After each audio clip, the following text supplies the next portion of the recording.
श्री शिवलीलामृत कथासार अध्याय 11 भद्रसेन, महानंदा, सुधर्मा, तारक यांचे आख्यान। श्री गणेशाय नमः। नित्य शिवभक्ती, शिवपूजा, शिवलीलामृत श्रवण करण्यात ज्यांना आनंद वाटतो ते नर धन्य आहेत। सूत म्हणतात, रुद्राक्ष भस्म धारण करणाऱ्याचे पुण्य अपार असते। 1000 रुद्राक्ष धारण मानून इंद्र त्याला वंदन करतो। त्याच्या दर्शनाने अनेक जीवांचा उद्धार होतो। 2 दंडात 16 शिखेमध्ये एक अशी रुद्राक्ष बांधून त्यावर केलेले स्नान त्रिवेणी स्नानाइतके फलदायी होते। मनगटात 12 गळ्यात 108 रुद्राक्षाची माळ धारण केल्यामुळे लक्ष्मी प्रसन्न होते। एकमुखी रुद्राक्ष विशेष फलदायी, त्याप्रमाणे 5, 6, 8 चौथ्या मुखाचे रुद्राक्षावर शिवमंत्राचा जप केल्याने ते पुण्यकारक होतात। रुद्राक्ष शिवपूजन केल्याचा प्रभाव किती असतो या संबंधीची कथा एका काश्मीर देशात भद्रसेन नावाचा पुण्यात्मा न्यायी राजा होता। त्याचा प्रधान ज्ञानी, नीतिवान, प्रजाहितदक्ष होता। प्रजा राजाची स्तुती करीत होती।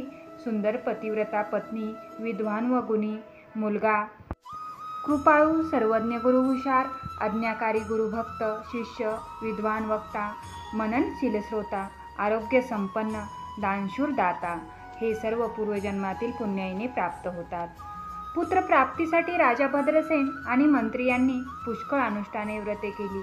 तेव्हा त्या दोघांना एक एक पुत्र झाला। राजाचा मुलगा सुधर्म, प्रधानाचा मुलगा तारक। दोघेही जन्मापासून शिवभक्त होते। सतत शिवाचे ध्यान करीत माता पिता एकुलता एक पुत्र म्हणून मौल्यवान दागिने, वस्त्रे, अलंकार घालून सजवीत, कौतुकाने निहाळीत। परंतु दोन्ही बालकाला साधेपणाने राहणे पसंत होते। ते अंगावरील दागिने, मौल्यवान वस्त्रे ब्राह्मणांना देऊन टाकीत आणि अंगाला भस्म लेपन करून रुद्राक्षाच्या माळा घालीत। शिवपूजा, शिवाचे ध्यान, शिवकीर्तन, भजन, शिवनामाचा जप यामध्ये रमून जात। हेच काम त्यांना प्रिय वाटे। एकदा राजाच्या पुण्याईने पराशर ऋषी काही ऋषींना घेऊन राजाकडे आले। वशिष्ठांचे नातू पराशर ऋषी, त्यांचा पुत्र व्यास महर्षी, त्यांचा पुत्र शुकमुनी, अशी तेजस्वी ज्ञानी परंपरा होती। पराशर ऋषींनी पूर्वी राक्षस सत्र केले होते। भद्रसेन राजाचे पराशर ऋषी कुलगुरू होते। ऋषी मंडळी येताच दोन्ही हात जोडून राजा व प्रधान त्यांना सामोरे गेले। सर्वांचे यथोचित्त स्वागत करून कुशल विचारून विधीपूर्वक पूजन केले। वस्त्रे, आभूषणे दान केली, स्वादिष्ट भोजन दिले। त्यानंतर राजा प्रधानाने आपले दोन्ही मुले ऋषींच्या पायावर घातली आणि राजा व प्रधान म्हणाले, गुरुदेव, आम्हा दोघांची 2 मुले रात्रंदिवस शिवपूजा, शिवध्यान, शिवनामाचा जप यात दंग असतात। यांना मौल्यवान वस्त्रे, आभूषणे आवडत नाहीत। ते कोणाशी बोलत नाही।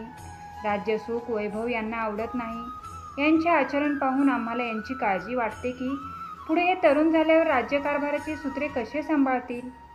मुलांना आशीर्वाद देत त्यांच्या तेजस्वी मुखाकडे पाहून पराशर ऋषींना आनंद वाटला। ते म्हणाले, हे दोघे शिवभक्त का झाले या संबंधीची कथा मी तुम्हाला सांगतो। काश्मीर देशातील नंदीग्राम नावाच्या शहरात महानंदा नावाची वेश्या होती। ती अत्यंत धनवान, सर्व प्रकारची वैभवसत्ता तिच्याजवळ होती। तिच्या अप्रतिम गायन कलेमुळे, नृत्यातील प्रावीण्यामुळे शहरातील उच्च श्रीमंत व्यापारी अधिकारी तिच्याकडे येत। परंतु ती आपल्या व्यवसायातही पतिव्रता होती। ज्या दिवशी एका पुरुषाबरोबर संबंध ठेवला जात असे त्या दिवशी ती अन्य पुरुषाला भेटत नसे, मग तो कितीही धनवान असो। याशिवाय ती परम शिवभक्त होती। सोमवार, प्रदोष, शिवरात्रीचे व्रत नियमितपणे करी। 1 लक्ष बेलपत्रे शिवपिंडीवर अर्पण करून पूजा करीत असे। अन्नछत्रही तिने चालविले। उदार आणि वृत्तीने ती दानी होती। श्रावणात 1 कोटी शिवलिंग तयार करून त्यांची पूजा ब्राह्मणांकडून करून घेई, त्यांना दान दक्षिणा देई। तिने आपल्या घरी 1 कुत्रा आणि माकड पाळले होते। तिच्या नृत्यशाळेत त्यांना बांधून ठेवले होते। कौतुकाने त्यांच्या अंगाला भस्म लावी, त्यांच्या गळ्यात रुद्राक्षाच्या माळा घालीत असे। आपल्या प्रसन्नतेसाठी तिने त्यांनाही शिवभजनाच्या तालावर नाच करायला शिकविले। ती नाचू लागली की ती देही दोघे नाचत। तेथे शिवपूजा, शिवकीर्तन, गायन होत असे। महानंदेच्या संगतीने त्यांना शिवभक्ती घडत असे। नृत्यशाळेतच तिचे छोटेसे शिवमंदिर होते। एकदा तिची भक्ती परीक्षा करिता शिवाने व्यापाऱ्याचे रूप घेतले व ते महानंदेकडे आले। शिवाचे पुरुषी लावण्य पाहून ती तन्मय झाली। त्यांचे स्वागत करून तिने त्यांना मंचकावर बसविले. त्यांच्या हातातले रत्नखडीत कंकण तिने पाहिले. त्या क्षणी व्यापाऱ्याने ते कंकण काढून महानंदेच्या हाती दिले. महानंदेला आनंद झाला. ती म्हणाली, आजपासून 3 दिवस मी तुमची दासी झाले असा करार झाला. व्यापाऱ्याने ते मान्य केले. त्यानंतर व्यापाऱ्याने आपल्याजवळील दिव्य शिवलिंग काढून तिच्याजवळ देत म्हटले, हे शिवलिंग मला प्राणापेक्षाही प्रिय आहे. हे भंगले, जळून गेले किंवा हरवले तर मी अग्निप्रवेश करीन, म्हणून तू हे शिवलिंग काळजीपूर्वक जपून ठेव. माझे व्रत फार कठीण आहे. म्हणून महानंदेने ते तेजस्वी शिवलिंग नृत्यशाळेत नेऊन ठेवले. थोड्या वेळाने ते दोघेही रत्नखचित मंचकावर झोपली. तिला झोप लागलेली पाहून शंकरांनी लीला केली. नृत्यशाळेला आग लावली. आगीच्या ज्वाळा पाहून लोक आरडाओरडा करू लागले. महानंदा शांत झोपलेली होती. तिला व्यापाऱ्याने जागे केले. ती धावतच नृत्यशाळेत गेली. तेथे बांधलेले कुत्रा व माकड यांना मुक्त केले. ते पळतच जंगलात निघून गेले आणि तेवढ्यात नृत्यशाळा भस्मसात झाली आणि अग्नी शांत झाला. तेव्हा व्यापाऱ्याने विचारले, महानंदे, माझे दिव्य शिवलिंग या आगीत जळाले की काय? तुला मी काळजीपूर्वक सांभाळून ठेवण्यास सांगितले होते. हे ऐकताच महानंदा घाबरी झाली. शिवलिंग भस्मसात झाले या विचाराने पश्चाताप करून रडू लागली.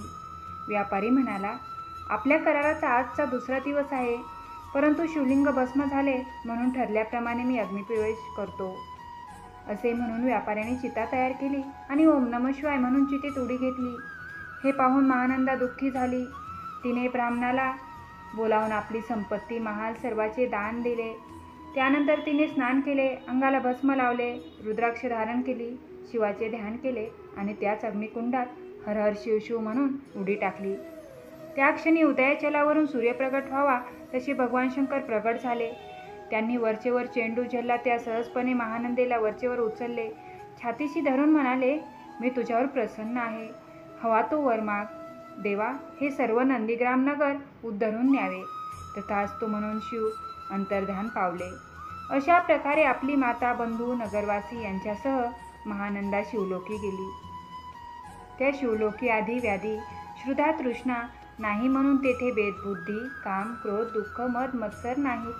तेथील पाणी अमृताप्रमाणे गोड, कल्पतरूची बने, कामधेनूची खिल्लारे, चिंतामणीची घरे. तेथे शिवभक्तांना जे पाहिजे ते त्वरित लाभते. ही कथा सांगून पराशर ऋषी म्हणाले, राजा महानंदेने पाळलेले माकड आणि कुत्रा या जन्मी सुधर्मा आणि तारक म्हणून जन्माला आले आहेत. पूर्वजन्मीच्या शिवभक्तीच्या पुण्याईमुळे या जन्मी यांना मानवदेह अधिकाराप्रमाणे मिळाले. ते दोघे योग्य वेळ येताच त्यांच्या अधिकाराप्रमाणे उत्तम राज्यकारभार करतील. तुम्ही त्यांची चिंता करू नका. ते तुम्हाला शिवभक्तीची दीक्षा देतील. भद्रसेन राजाने प्रधान आपत्यासह पराशर ऋषींना साष्टांग नमस्कार केला. ते म्हणाले, आम्हाला सुपुत्राचा लाभ झाला. आम्ही धन्य झालो. आता हे दोघे किती काळ राज्यकारभार करतील? यांचे आयुष्य किती आहे? कृपया सांगावे, कारण ते दोघे नवसाचे एकुलते एक असल्याने आम्हाला प्राणप्रिय आहेत. म्हणून आपल्याला विनंती आहे. पराशर म्हणाले, राजा, खरे सांगितले तर तुम्हाला दुःख होईल आणि खोटे बोलले तर पाप लागेल, मला पाप लागेल. तेव्हा ऐक, तुझ्या मुलाला आज 12 वर्ष पूर्ण झाली आहेत. आजपासून 7व्या दिवशी तुझा मुलगा मृत्यू पावेल. हे ऐकताच राजा मूर्छित होऊन पडला. सर्व जनता शोक करू लागली. अंतपुरातील स्त्रिया रडू लागल्या. राजा शुद्धीवर येताच हाय हाय करून शोक करू लागला. तेव्हा पराशर ऋषींनी त्याला सावध करून धीर देत म्हटले, राजा, मी काय सांगतो ते ऐक. जेव्हा सर्व चराचर केवळ ब्रह्ममय होते, तेव्हा अहम ब्रह्मा असे स्फुरण होऊन महत्त नावाचे तत्व मायेने उत्पन्न झाले. सत्व, रज, तम हे त्रिविध अहंकार शिवाच्या इच्छेने घडून आले. शिवाने सत्वापासून विष्णू, रजापासून विधाता, तमोगुणापासून सर्व विनाश करणाऱ्या रुद्राला निर्माण केले. सृष्टीची रचनेची विधात्याला आज्ञा केली आणि 4 वेदाचे सार असणारा रुद्राध्याय शिकविला. हे शिवाचे रूप आहे. असे म्हणून विधात्याने आपल्या 7 पुत्रांना उपदेश केला. रुद्राध्यायाच्या अनुष्ठानाने आयुष्य वाढते.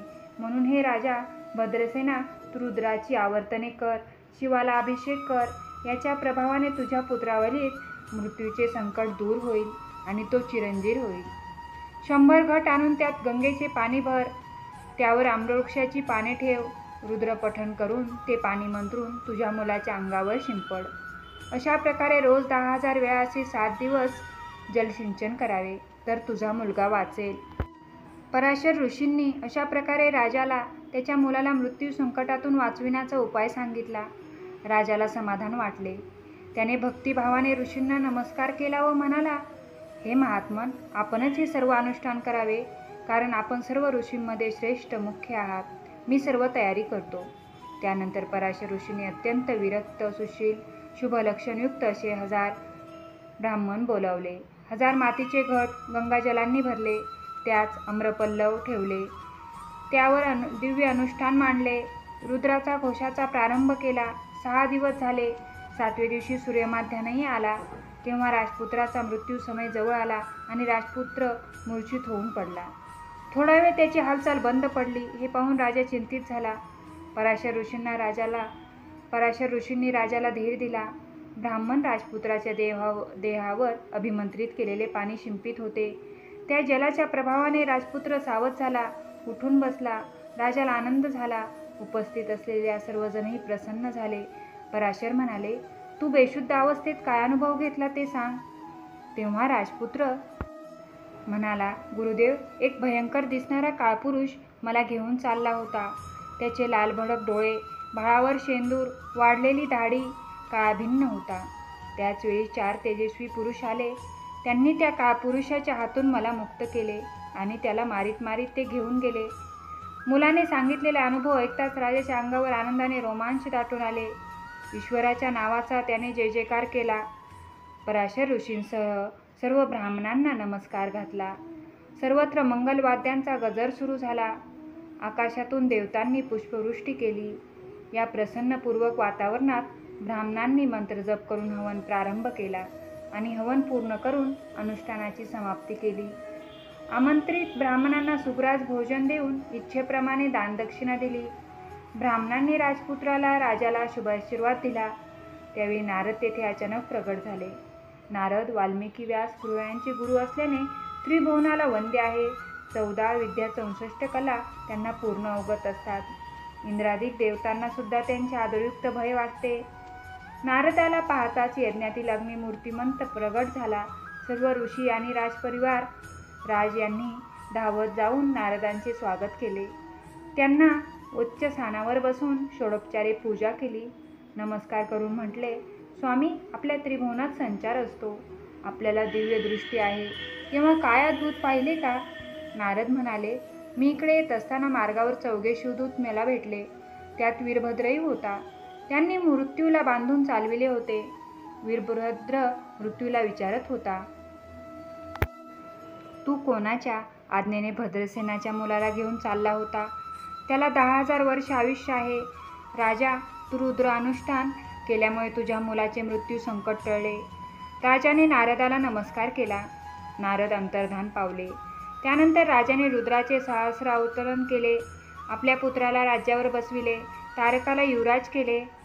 राजा प्रधान तप करण्यास वनात निघून गेले. यथावकाश ते दोघे शिवपदास गेले.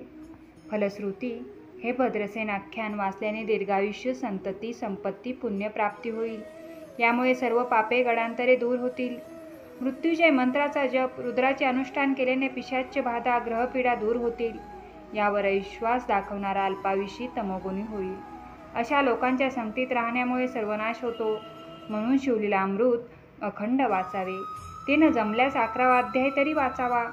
श्री शंकराच्या कृपेनेच हा अल्पमती श्रीधर स्वामी शिवलीलामृत ग्रंथ लिहू शकत आहेत. अध्याय 11वा समाप्त. धन्यवाद.